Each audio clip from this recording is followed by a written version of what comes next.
Hi everyone. Dawn is breaking. And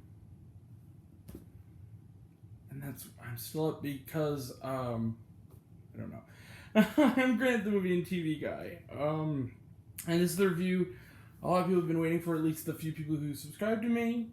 It's a view that I've been waiting to do. It's a thing I've been waiting to see. Not to the point of necessarily, campaigning for it, but I'm excited for it. It's a movie. It's on HBO Max.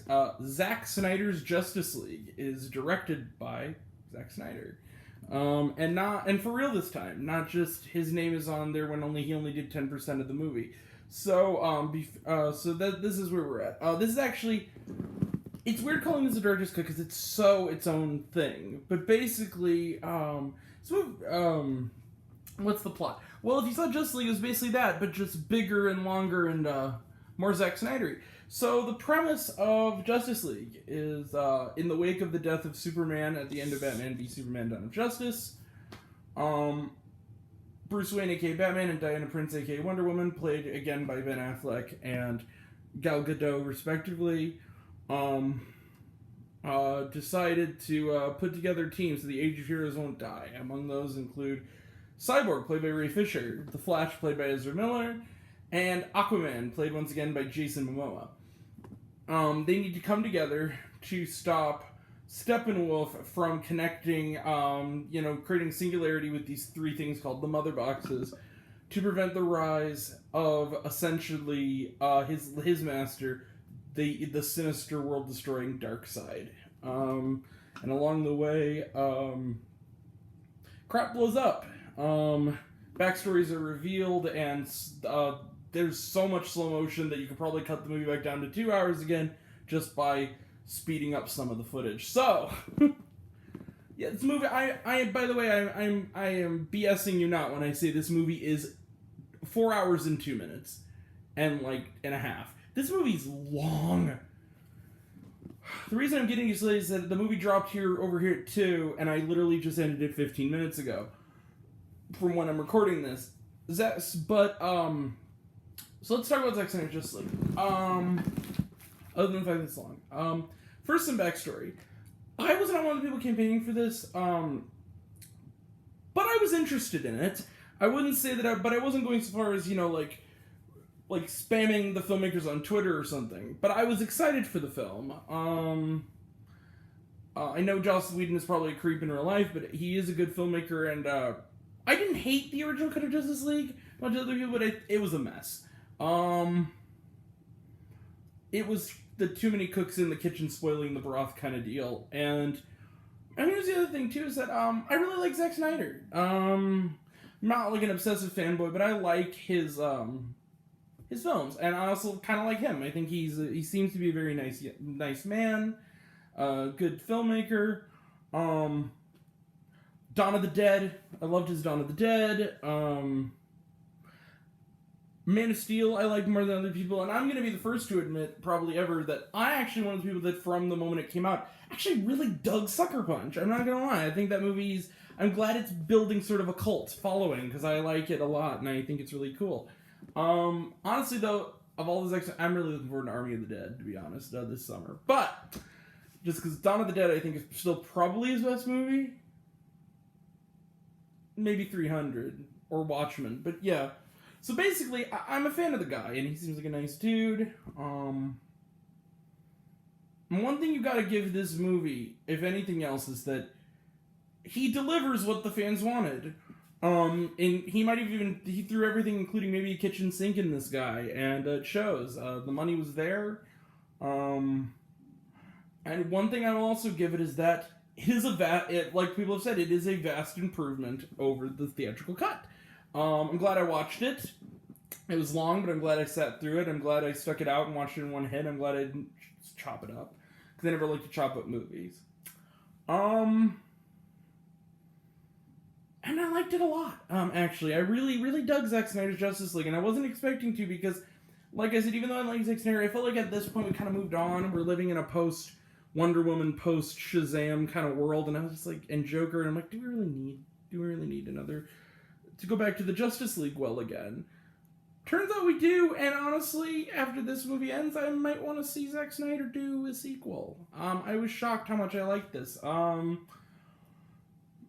of the best things about this new cut, and I have to say it right off the bat, is, and it makes me all the sadder because of things that have happened in the interim, but one thing it does brilliantly is fleshing out the character of Cyborg, played again by Ray Fisher. And I want to reiterate him again because he really has done nothing that I'm aware of outside of these films as Cyborg.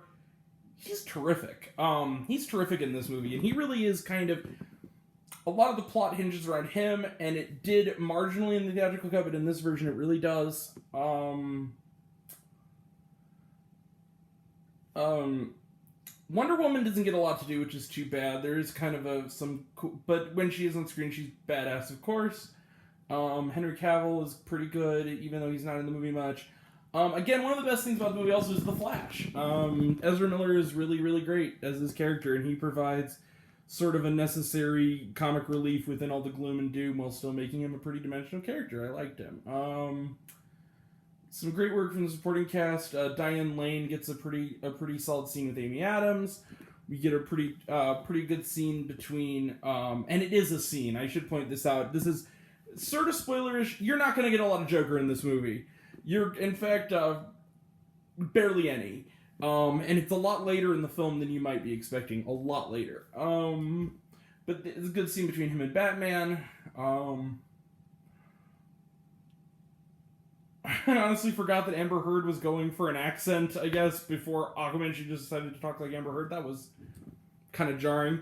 I don't know if that was her decision or Snyder's, but it was kind of odd.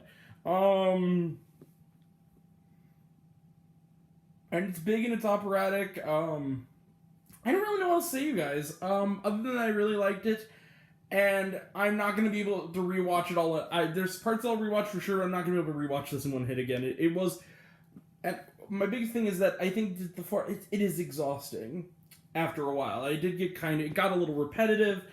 And I'll say this. The movie itself is more of a 3.5-hour movie in the thing.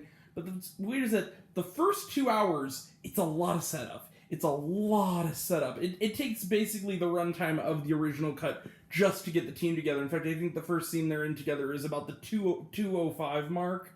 2 hours, 5 minutes mark. And then the climax happens around the 3-hour mark. And then the last half, it goes on for about a half hour. And then the last half hour is just this really extended wind down that I'm going to be honest with you, barring the last couple moments of it, that's the moment I started to feel the length. I was like, okay, we get it. Set up. Slow, sweet moment. Come on, Zack, it's 6 a.m., I'm tired. But I liked it so far, but let's wind it down. But I will give them this. It ended really strongly.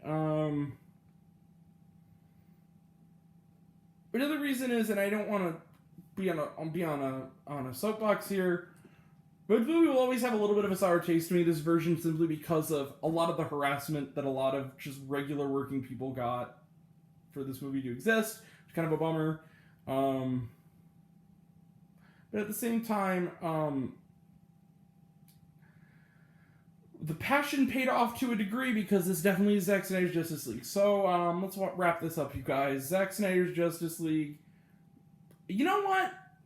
I would have given the original cut about 3 or 3.5 stars. I'll give this guy a 4-star out of 5. It's not perfect. Again, it's a little bloated and a little self-indulgent, but when it works, man, it really works. And I'm definitely glad I saw it once. I'm definitely glad I saw it. I really do think this was the movie Zack Snyder wanted to make, and I think he pulled it off. So, it was a little bit, before it seems I'm done, it was a lot better than I was expecting it to be, considering its length. And I will say this, despite the drag in the last half hour, it's relatively well paced for a movie this epic in length. I'm not, the last half hour is really when I started to feel it. Also, he's in the movie a lot more. Jeremy Irons, the great Jeremy Irons, is really, really great in this as Alfred. He gets a lot more to do. He gets a lot more humor. Yeah, he and he's a lot more scenes with Affleck, and he's good. So, yeah. So anyway, Zack Snyder's 4 out of 5 stars. Let's wrap this puppy up so I can go to bed. So, Trailer Trash None, watch on HBO Max.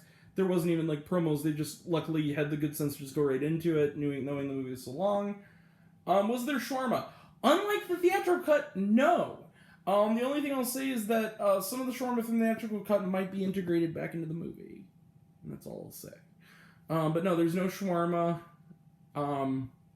There's no shawarma. Yeah.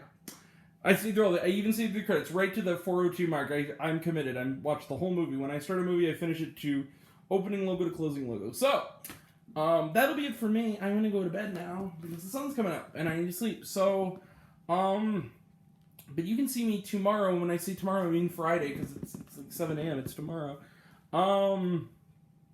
Where we're gonna be. What's on the docket? Well, first off, we're not gonna do the review until the show ends, but I'm really excited for Friday for Falcon and the Winter Soldier premiere. I'm really excited for that. But then tomorrow we're also gonna have tomorrow's and Friday, The Courier. I got my ticket. I'm seeing it Friday night, and then I'm also gonna give you an Are You Afraid of the Dark Season 2 review. Got for you. We got possibly an Amber Ruffin review if this is in fact the season finale. And then Saturday, I'm going to do a Sound of Metal review. We're going to start getting that done, and next week is The Father. The other thing, too, is that once I review these two movies, what I might do in the month of breath we have before the Oscars, like I said, there's 3 reviews that I reviewed on Letterboxd before I did the video thing that are nominees. You can, of course, find my Nomadland and Judas and Black Messiah and Minari reviews here already because they came out this year technically, but I was thinking of doing like sort of little quick re-reviews, maybe a roundup of Mank, Promising Young Woman, and Trial of Chicago 7, so we could just have all 8 of them on here. How about that? So, yeah, especially good flick. I also like the fact that to add the epic feel, another thing I'll just real quick. It has chapters. It has 6 chapters and that epilogue, which is kind of the extended wind down. That was cool. It had, and even in like on like the layout, there's like little chapter breaks. So I guess that HBO Max is preparing for the possibility that unlike me, people will be watching this more in an episodic fashion, which is cool of them. They have a place you can jump to where if you end on a chapter setting, you can come back to it easily. So yeah, we're gonna get all that stuff next time, and that's Zack Snyder's Justice League. That'll all be next time.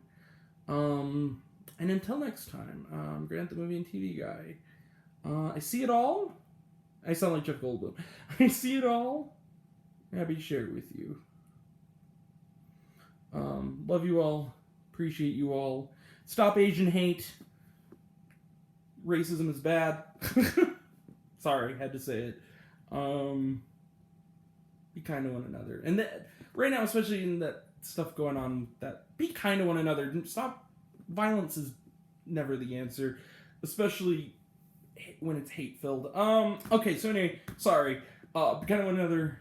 Love you all. Class Miss, love you 3000. Mixing mythologies, I know. The Red Capes are coming. And thank you all. Good night. Take care.